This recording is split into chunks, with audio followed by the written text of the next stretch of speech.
OMG, Vic Soto ipinamana na kay Maine Mendoza at sa magiging anak nito ang milyong halaga ng kanyang mga ari-arian.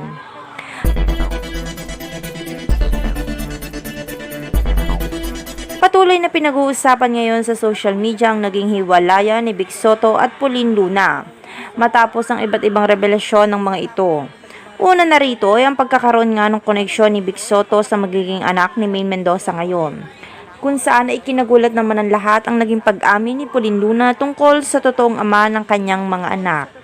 At hindi nga raw si Vic Soto ito.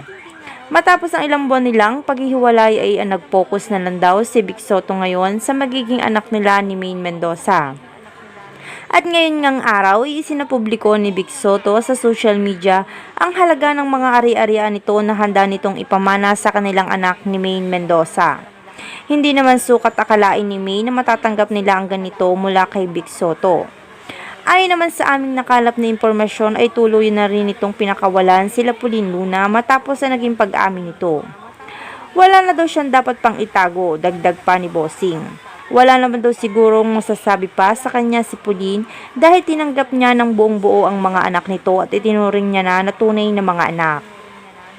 Panahon naman daw para asikasuhin niya ang tunay na anak niya kay Maine Mendoza. Dagdag pa ni Vic, hindi naman daw niya sinasara ang pinto ng puso niya para sa mga anak ni Pauline Luna dahil napamahal na rin daw ito sa kanya. Naging viral naman ngayon ang milyong-milyong halaga na nilaan ni Vic Soto, maging ang ilang bahay, lupa, maging ang mga sasakyan para kina Maine, na ayon sa kanya ay ito ang ipamamana niya sa magiging anak nila.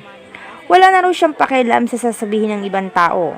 Mahalaga raw sa kanya ay maging masaya ang kanyang magiging anak kay Maine Mendoza.